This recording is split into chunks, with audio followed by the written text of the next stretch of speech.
Well, I started this orthodontic practice in 1983. I've had a fantastic career for 40 years as an orthodontist in Carrollton, but it was getting to the point where I felt like it was time to pass the torch to someone.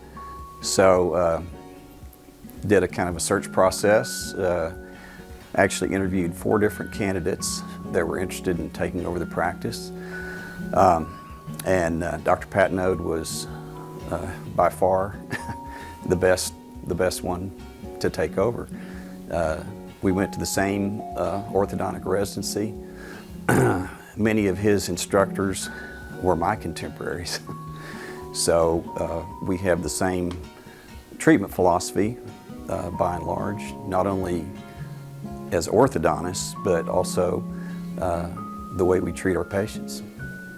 So very fortunate that I found Dr. Patenaude and couldn't be happier that he's taking over.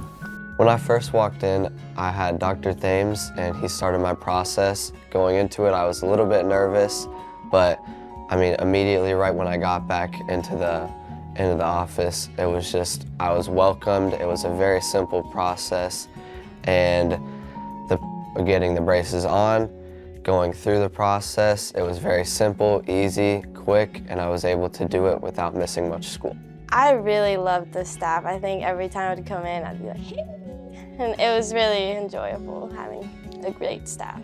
I think my smile has benefited me in so many different ways after I got my braces. I was getting compliments on it. I'd be willing to refer this office to my friends and family. When I first got them on, my gums were like sore and all that stuff, but I got over it, and everyone loved my smile after the braces. They were happy to see my teeth again. So when it comes to how I ended up landing here, a big part of my decision-making process was finding a practice that wasn't going to go corporate. A lot of these practices nowadays, they're owned by some big venture capital firm or corporate, and they don't even change the names. You don't know that they're not mom and pop shops. You'd be surprised. And one of the big things when I talked to Dr. Thames was, wanting to keep this family practice, keep a practice where the main goal was to come in and say, if this was my little girl, if this was my mom, this was my cousin, whatever, someone you really care about, how would you treat that person?